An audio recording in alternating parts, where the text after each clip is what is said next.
ममता।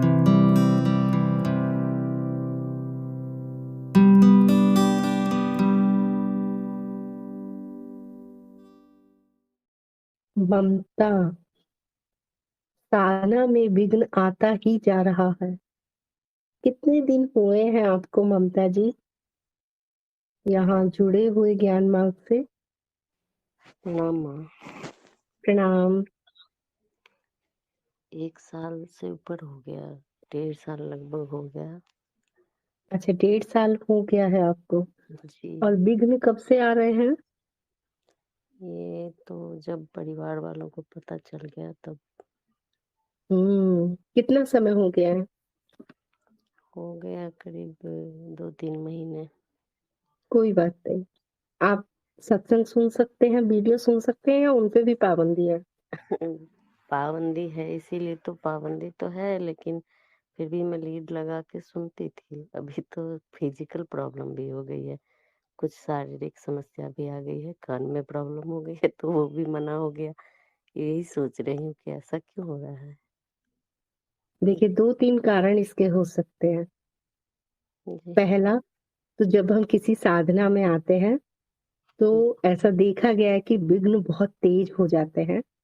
तो वो विघ्न हाँ, तेज हो रहे हैं क्योंकि वो एक तरह से हमारा शुद्धिकरण हो रहा है।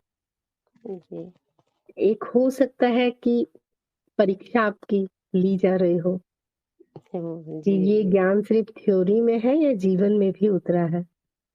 और जो साधक जितना ज्यादा सीरियस होता है अपनी साधना में, जितना ज्यादा उसका लगाव होता है अपनी साधना से, उसकी उतनी ही बड़ी परीक्षा होती है। मतलब जिस साधक में योग्यता जितनी ज्यादा होंगी, उसकी परीक्षा उतनी ही हार्ड होगी। तो इसको भी साक्षी भाव से देखिए, विघ्नों को। जी, प्रार्थना करिए। प्रार्थना ये नहीं करनी विघ्न हट जाए। ध्यान दीजिए, जी, मैंने कभी भी ये नहीं कहा है कि ये मिल जाए, ये मिल जाए, ये मिल जाए, ये मिल जाए। मेरी बताई हुई प्रार्थना में सिर्फ यही होता है कि सद्बुद्धि हो जाए, ज्ञान की प्राप्ति हो जाए, आशीर्वाद बना रहे, बस इतना ही काफी है। उसी में सब कुछ आ गया। तो आप भी जी, प्रार्थना करें तो ये नहीं बोले कि विघ्न हट जाए, क्योंकि विघ्न अगर शुद्धिकरण के लिए है तो वो आपके पक्ष में है। जी, जैसे आए हैं वैसे ही चले जाएंगे। हाँ, इतना कर सकते हैं कि साक्षी भाव बना रहे। जी मैम। ठीक है, तो विघ्न से बिल्कुल भी नहीं घबराना है। अगर नहीं, नहीं, बिल्कुल मुझे ऐसा भी हो घबराना जाए नहीं। कि वीडियो नहीं ही देखनी है, बिल्कुल भी नहीं देखनी, कोई बात नहीं। कितना अच्छा समय हाँ, है, देखिए। इतना सुंदर समय है कि अज्ञान तो कटा ही कटा, अब ज्ञान को भी छोड़ दीजिए। हटाओ, एक तरफ रख दो सब कुछ हटा के। अब क्या करो? अब मनन करो। अब प्रैक्टिकल लाइफ में लेके आओ उसको। तो ये तो एक तरह से आपके लिए, इसको विघन क्यों समझ रहे हो? अच्छा है ना, ज्ञान भी एक तरफ करा दिया। ज्ञान भी छोड़ो, वीडियो भी छोड़ो। त्रिज्ञान तो आपका हो गया है। जी, हाँ, तो बस त्रिज्ञान हो गया। त्रिज्ञान में ही पूरे ब्रह्मांड का ज्ञान है, उससे ज्यादा कहीं पे भी कोई ज्ञान है भी नहीं। इस त्रिज्ञान के अलावा सब कुछ फिर इसी का विस्तार है। तो त्रिज्ञान में 3 चीजें हैं। बहुत अच्छा समय है, सब कुछ भी बंद हो जाए, चुपचाप काम वाम करते हुए घर का सब कुछ करते हुए मनन कर सकते हैं। क्या मेरा होना जी। मात्र ही सत्य है? मनन ही होता रहता है। बाकी हम्म, तो पारिवारिक जीवन है तो उसमें काम तो चलता ही रहता है, लेकिन मनन तो अंदर-अंदर चलता ही रहता है। चाहे कुछ भी हो बाहर से, मनन हम्म, नहीं रुकता है, वो चलता रहता है। माँ, एक और प्रश्न था कि हम्म। मुझे बार-बार ये शंका क्यों होती है कि मुझे स्वप्न में मेरी चेतना नहीं आ रही है, तो क्या मेरी जागृत में भी चेतना नहीं है? मतलब साक्षी भाव ऊपर-ऊपर से है, या वो भाव ही मतलब बुद्धि के स्तर पर ही है, या ज्ञान के स्तर पर है? अच्छा, पहले ये बताइए, आपका ज्ञान दीक्षा कार्यक्रम चल रहा है? शुरू किया है आपने? मैंने शुरू किया था, लेकिन हम्म। मैं कर नहीं पाई पूरा उसको। कितने अध्याय हुए आधे-से हैं आपके? 10 अध्याय लिखे थे मैंने लेख। अच्छा। उसके बाद ये डिलीट करवा दिया गया टेलीग्राम, बीच में विघ्न आ गए बहुत। परिवार में बच्चों ने विरोध कर दिया, तो फिर उसके बाद मैं उसको फिर दोबारा नहीं कर पाई। मैंने गुरुजी देव से आज्ञा मांगी तो उन्होंने कहा कि आपको आवश्यकता नहीं है, आप मत कीजिए। फिर मैंने छोड़ दिया। कोई बात नहीं। चेतना क्या है? चेतना है इसका स्मरण कि मेरा होना जी, मात्र है। कितनी बार ऐसा दिन में याद आ जाता है कि मेरा होना मात्र है। ऐसे तो मैं भूलती ही नहीं हूँ, मुझे बस तो याद ही हो गया। रहता है। यही तो है चेतना, और क्या है? और इसी के आधार पे अब काम होंगे। मैं लड़की हूँ, अगर मुझे ये बार बार याद करना पड़ रहा है तब तो गड़बड़ है कहीं। अगर स्वतः ही मुझे याद है कि मैं एक स्त्री हूँ, तो मेरे हाँ, कर्म स्त्री के आधार पे ही होंगे ना। मैं वैसे ही कपड़े पहनूंगी, वैसे ही मैं भाषा बोल रही हूँ, वैसे ही मैं काम कर रही हूँ, वैसे ही मेरा चलना उठना बैठना। आ गया ना कृत्य तक।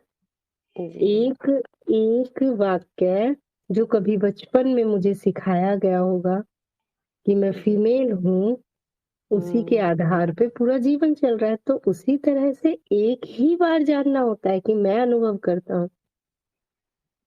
और हाँ, अगर ये याद रहता है कि मेरा सिर्फ होना मात्र है, याद नहीं भी अब करना पड़ रहा है, तो बहुत अच्छी बात है। हाँ, उसी के आधार पे अब कार्य भी होंगे, उसी के आधार पे कि होना मात्र ही नहीं, तो है।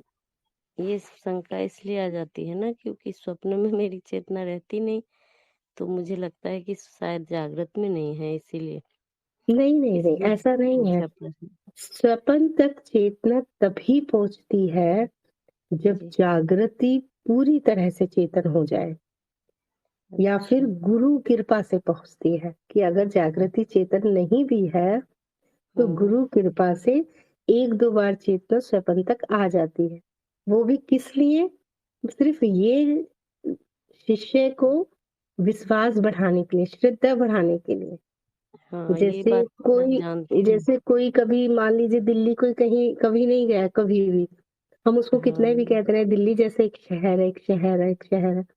हम एक बार हाँ, उसको लेके गए और जाके दिखा दिया, अब उसको जी, यकीन हो गया। अब आगे दिल्ली उसको जाना है नहीं जाना है, उसके लिए उसे प्रयास करना पड़ेगा। अपना बैग पैक करो, बस पकड़ो, ट्रेन पकड़ो, टिकट लो, पैसों का इंतजाम, खाने पीने का, तब वो पहुंचेगा। हाँ, ये हो सकता है, आप ठीक कह रही हैं।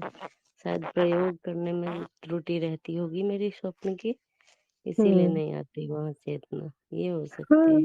तो ऐसा है कि बहुत सारे साधक हैं जो स्वपन का भी, स्वपन में उनके अनुभव हुए हैं चेतना के एक दो बार, फिर उसके बाद नहीं हुए हैं। हाँ, बहुत प्रयास मेरे के भी बाद भी हुए नहीं थे। हुए। तो इसका अर्थ क्या है? एक बार गुरु ने कृपा कर दी कि हाँ देखो, हम एक झरोका हम आपको हाँ, दिखा दिए।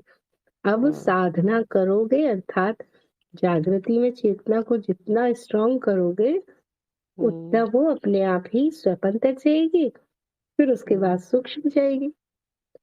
तो इसमें परेशान आपको नहीं होना है। अगर नहीं जी, आती है स्वपन में चेतना, कोई बात नहीं, जी, जागृति में बना हुँ, के रखो। जागृति से अच्छी कोई अवस्था नहीं है, सबसे बेस्ट जी, है ये, सबसे बढ़िया। जी, जो एक यही बार है। गुरु के प्रति या फिर उस परम शक्ति के प्रति जो समर्पण कर दिया जिस श्रद्धा से, अब उसके साथ कितना भी बुरा हो रहा है, परिणाम हमेशा उसके पक्ष में ही होते हैं। हमें ठीक ऐसा है। लगता है कि बुरा हो रहा है, लेकिन जब हुँ, परिणाम आते हैं तब समझ आता है ये तो हमारे ही लिए हो रहा था और हम इसी के विरोध में थे, ऐसा क्यों हो रहा है। आज संतुष्टि भी हो गई इस बात से। कभी-कभी तो होती है ऐसा कि मतलब इतना सारा विघ्न क्यों आ रहा है, लेकिन आज संतुष्टि हो गई कि सही में हो सकता है आगे की प्रगति के लिए ही हो। बिल्कुल। सही कह रही हैं। जिसने विपरीत परिस्थिति में साक्षी को साध लिया, जी, बताओ उससे बड़ा तपस्वी कौन हुआ? भाई सामान्य परिस्थिति में तो कोई भी साध ले साक्षी को। जी, अब सामान्य स्थिति में तो सब अच्छे हैं, लेकिन वास्तव में अच्छा तो वही है ना जो विपरीत परिस्थिति में भी अच्छाई को बना के रखे। जी, असली जी, सोने की परख कब होती है? जब आग में तपता है, तभी तो सोने की परख होती है। ऐसे तो सभी पीला रंग तो किसी पे भी चढ़ा दो। हुँ।